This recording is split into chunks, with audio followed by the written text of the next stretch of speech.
ಇವತ್ತು ಈ ಬೆಳಗ್ಗೆ ನಾವೆಲ್ಲರೂ ಸೇರುವಂಥದ್ದು ವಿಕಸಿತ ಭಾರತ 2047 ಈ ಕನಸನ್ನ ಹೊತ್ತು ಈ ಬಾರಿಯ ಪ್ರಣಾಳಿಕೆ ತಯಾರಾಗಬೇಕು ಅನ್ನುವಂಥದ್ದು ನಮ್ಮ ಹೆಮ್ಮೆಯ ಪ್ರಧಾನಮಂತ್ರಿಗಳಾದ ನರೇಂದ್ರ ಮೋದಿಯವರ ಆಸೆ ಮತ್ತು ಕನಸು.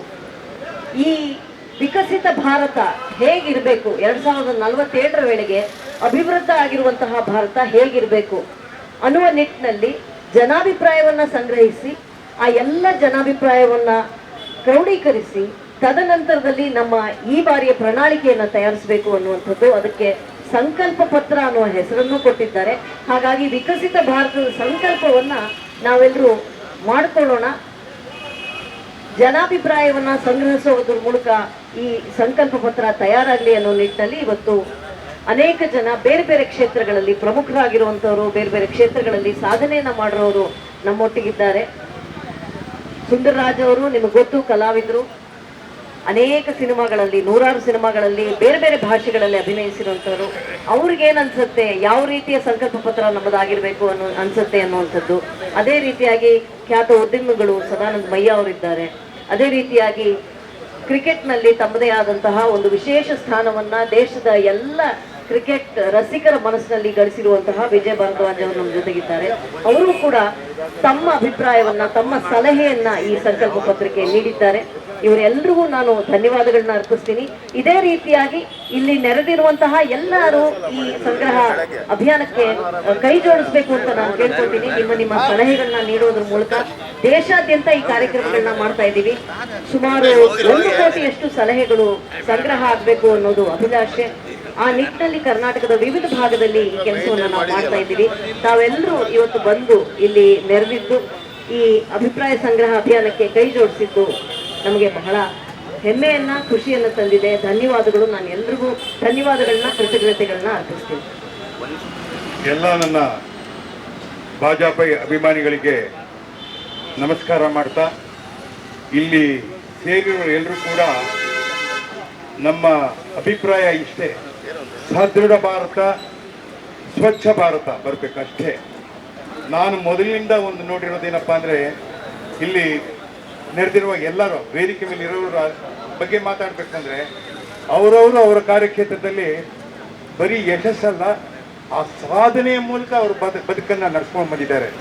ಉದಾಹರಣೆಗೆ ಹೇಳಬೇಕು ಅಂದರೆ, ನನಗೆ ಮಯ್ಯ ಅವರು ಇವತ್ತು MTR ಅಂದರೆ ಅದಕ್ಕೆ 100 ವರ್ಷ ಆಯಿತು. 1924ನೇ ಇಸ್ವಿನಲ್ಲಿ ಪ್ರಾರಂಭ ಆಗಿದ್ದು, ಮಾವಳ್ಳಿ ಸರ್ಕಲಲ್ಲಿ ಒಂದು ಸಣ್ಣ ಗಲ್ಲಿನಲ್ಲಿ ಪ್ರಾರಂಭ ಆಗಿದ್ದು, ಇವತ್ತು ಭಾರತ ದೇಶದಲ್ಲಿ ಅತ್ಯಂತ ಹೆಸರುವಾಸಿಯಾದ ಒಂದು ಹೋಟೆಲ್ ಉದ್ಯಮಿ ಅಂತಂದರೆ ತಪ್ಪಾಗ್ಲಾರದು. ಅಂಥವರಿದ್ದಾರೆ ನಮ್ಮ ವಿಜಯ್ ಭಾರದ್ವಾಜ್, ಕ್ರಿಕೆಟಿಗರು, ಅಂತಾರಾಷ್ಟ್ರ ಮಟ್ಟದ ಕ್ರಿಕೆಟಿಗರು. ಅವರು ಬಸವನಗುಡಿಯವರು. ಅವರ ಮಾವ ಕಟ್ಟೆ ರಾಮಚಂದ್ರ ಅಂತ ಆ ಕಾಲದಿಂದಲೂ ಅಂಥ ಕೆಲಸಗಳೆಲ್ಲ ಭಾಗಿಯಾಗಿದ್ದರು.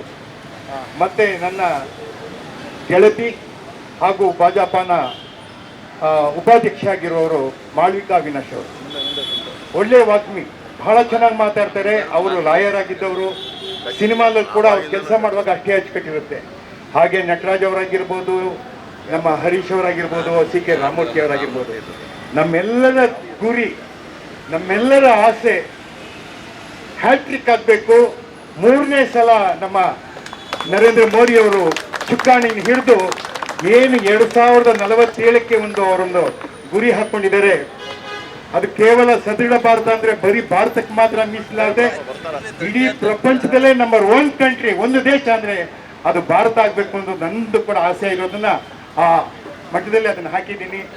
ಇಲ್ಲಿ ಎಲ್ಲ ಜನರು ಒಂದೇ, ಸರ್ವೇ ಜನ ಸುಖಿನೋ ಭವಂತು, ಸರ್ವೇ ಭದ್ರಾಣಿ ಪಶ್ಯಂತು ಅಂತ ಹೇಳ್ತಾ, ಋಷಿ ಮುನಿಗಳು ಕಟ್ಟಿದ ದೇಶ, ಅನೇಕ ಗಣ್ಯರು ಕಟ್ಟಿದ ದೇಶ, ಆ ಒಂದು ಕನಸನ್ನು ಕಾಣ್ತಾ ನಾವೆಲ್ಲ ಬದುಕ್ತಾ ಇದ್ದೀವಿ. ಮುಂದೆ ಆ ಕನಸು ಈಡೇರುತ್ತೆ. ಈಗ ನಮ್ಮ ಕೈಯಲ್ಲಿ ಆ ಒಂದು ಶಕ್ತಿಯನ್ನು ಕೊಟ್ಟಿದ್ದಾರೆ ನಮ್ಮ ಪ್ರಧಾನಿಗಳಾದಂಥ ನರೇಂದ್ರ ಮೋದಿಯವರು. ಆ ಕೆಲಸವನ್ನು ಯಾವುದೇ ಒಂದು ಅಡೆತಡೆ ಇಲ್ಲದೆ ಮಾಡಿದ್ರೆ ಹ್ಯಾಟ್ರಿಕ್ ಸಾಧನೆಗೆ ಆಗತ್ತೆ ಅಂತ ಹೇಳ್ತಾ ನನ್ನ ಮಾತು ಮುಗಿಸ್ತೀನಿ. ಜೈ ಹಿಂದ್, ಜೈ ಭಾರತ್. ನಮಸ್ಕಾರ. ಎಲ್ಲ ನಮ್ಮ ಸ್ನೇಹಿತರು ಕೂಡ ಈ ಕಾರ್ಯಕ್ರಮಕ್ಕೆ ಬಂದಿದ್ದಾರೆ. ಅನೇಕ ಕಾರ್ಪೊರೇಟರ್ಗಳು ಬರ್ತಾ ಇದ್ದಾರೆ.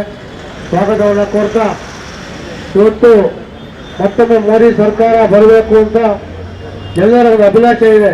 ಮೋದಿಯವರು ಮಾಡುವಂಥ ಸಾಧನೆಗಳ ಒಂದು ಏನು ವೆಹಿಕಲ್ಗಳನ್ನ ಇಡೀ ಈ ಕಾನ್ಸ್ಟಿಟ್ಯೂನ್ಸಿನಲ್ಲಿ ಈ ಒಂದು ಜಿಲ್ಲೆಯಲ್ಲಿ 2 ವೆಹಿಕಲ್ಗಳನ್ನ ನಾವು ತೋರಿಸ್ತಾ ಇದ್ದೀವಿ.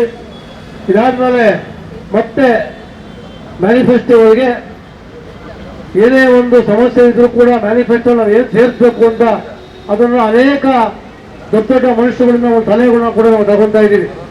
ಆ ದೃಷ್ಟಿಯಿಂದ ಇವತ್ತು ಎಲ್ಲರೂ ಕೂಡ ಈ ಕಾರ್ಯಕ್ರಮಕ್ಕೆ ಒಂದು ಸಲಹೆಗಳನ್ನ ಕೊಡೋಕ್ಕೆ ಶುರು ಮಾಡಿದ್ದಾರೆ.